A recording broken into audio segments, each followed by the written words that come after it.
What's happening, everyone? Part of my presence YouTube channel. First and foremost, I hope everyone's having a happy Easter, that they're enjoying it with their family, friends, and loved ones. Unfortunately, I do want to discuss a situation with DMX. It was reported yesterday that he suffered from a drug overdose, which caused a heart attack, which put him in the hospital. He's under life support, where he's in a vegetative state, and he has little to no brain activity. That was what was reported by TMZ. But his family put out a statement last night saying that DMX was at his family home where he collapsed. They assumed that it was due to a heart attack, which put him in the hospital, and he is in critical condition. So it's not really clear what brought on DMX's condition, if it was a relapse due to using drugs again. I believe his drug of choice was crack, or whether it was just due to him being overweight and being unhealthy. Because if you could recall, in his versus battle with Snoop Dogg, he was unable to keep up with Snoop Dogg's skinny ass, because DMX had put on a lot of pounds, which is probably a good thing, is what people were saying, because usually if you're overweight, you're not someone who's smoking crack, because crack causes you to lose weight. However, you could tell during that battle that DMX was out of shape, and he wasn't in his best form, and he wasn't at his tip-top condition that we're used to DMX being in as a top-tier performer. See, DMX was the type of guy who could have grown-ass men barking like wild rabid dogs in 1 second, and have those same grown-ass men on their hands and knees crying to God, praying for forgiveness and spiritual guidance. That was the type of man that he was. That was the type of artist that he was. He was able to capture the minds, hearts, and souls of the people who listened to his music. And if you were into hip-hop back in the 90s and early 2000s, you know the impact that DMX had. He was someone that was an icon. He was unique and one of a kind in the way that he spoke, the way his mannerisms, how he spoke on tracks and how he rapped, the same way he spoke in real life. He was authentic. He was that dude. He was that guy. So if you were to create like a player or create a role play, role player games where you have a whole bunch of attributes, DMX was the type of artist that you'd have every attribute on 99, including childhood trauma. I used to always turn to drugs when, just I was feeling a certain way. And now that I'm not doing that, you know what I'm saying? Sometimes when the pressure builds up, I'll call, Bino and be like, that's all. I just wanted to say, mommy. You never got to have that mommy experience. No. And she never, not once, she ever told me that she loved me.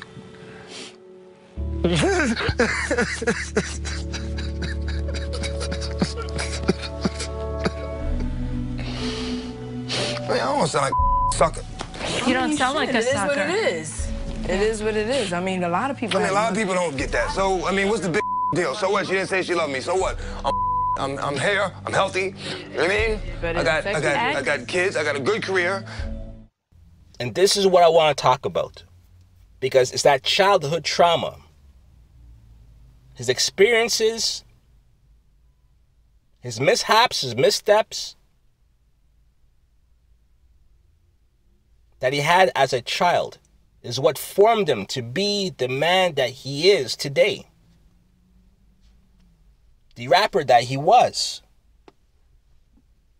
So of all of the praise and the cheers and the flowers that we give DMX, how many of us can recognize that what we cheered on, what we loved about him, was also the dysfunction?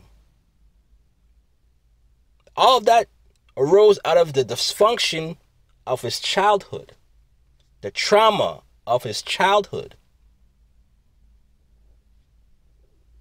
One thing that people need to understand is that what children experience in their youth will manifest into their adulthood. And this is what I want to talk about today. See, DMX has a storied past. He once said in a therapy session that was done on TV, or there's a clip on YouTube where he says that his mother never told him that she loved him. Imagine your mother, the person who birthed you, the person supposed to rear you into a loving, compassionate human being, cannot even show any love verbally or physically to her own son that she created in her womb for 9 months. Imagine the trauma that DMX felt as a child, that till this day he held on to that. From what I understand, DMX was also homeless for a certain period of time, ended up getting caught up in the wrong crowd, had to put trust in other children, other teens. We all know teenagers, if you're in their company, teens have no understanding of consequences, no understanding of long-term effects. So he may have been also abused physically, emotionally, verbally, possibly sexually, having to make a way for himself on his own, having to ride or die, as he says, the phrase that he coined, having to make his way, being in the prison system, having to fend for himself. All these things,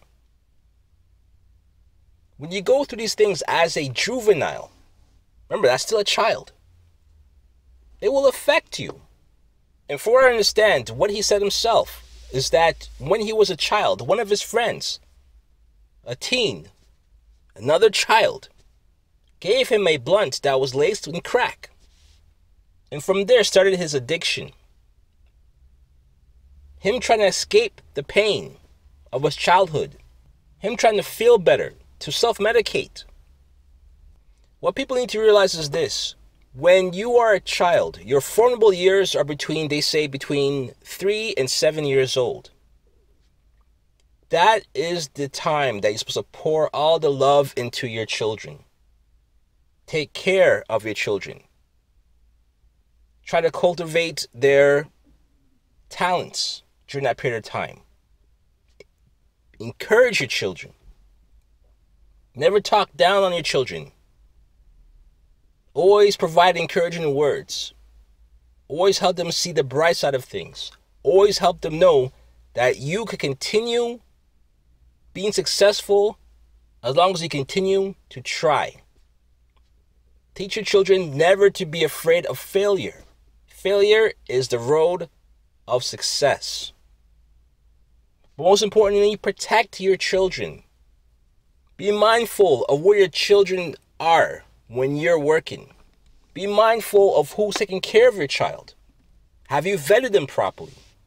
Do you have the right support system around your children? Can you trust Mr. Donaldson across the hall? Can you trust your cousin? Just because you think it's a family member that nothing can happen? Be careful.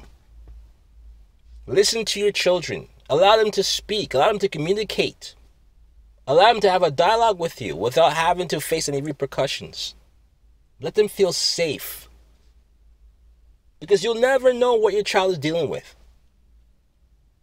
You never want them to shut you out of any trauma or experiences or any negative effects that they faced, to be held. Because a child is not supposed to hold those things. Children are innocent. DMX, as we know, as a thugged out rapper, the gangster, the hardhead, the guy who was robbing people as an adult, he was a sensitive, innocent child at one point. And I think this is important for me to say, is that the toys that children play with as children, they may be harmless. But children turn into adults. They get older. And the toys that adults play with are a lot more dangerous and do a lot more damage. And the condition that DMX is in right now, that could be based on the toys that adults play with. So we all pray for DMX's recovery. We hope he gets back to how he was before. He gets back to his baseline. Me personally, I believe DMX's calling is to be a pastor, right? The way how he speaks, his story, the conviction that he speaks with, the way he's able to touch and reach certain audiences, I think that is his calling. And I hope that he finds that path and he pursues that path intently. Because if Mace could do it, I don't see why DMX can't either. I think that's probably the best career for him because it provides the right outlet, the right format in order for him to preach. And we've all seen footage of DMX preaching to people. We've all seen DMX get grown men, as I said before, to get grown men on their knees and pray with him. So I think that is his calling. I hope that he gets to live many days in the future to pursue that calling with passion. It's important to point out that all that we see of DMX and his dysfunction is really just a sum of all of his traumas that he faced as a child. And the fact that his dog was his best friend, the dog that he has tatted on his back, that was his best friend. He had no one else in his corner. No one else providing the proper guidance, providing positive feedback, encouragement. As I said before, the toys that children play with are harmless, but children grow up to become adults, and the toys that adults decide to play with can be deadly. Let me know what you think about this. Like, comment, subscribe, and share. Until next time. Pardon my presence.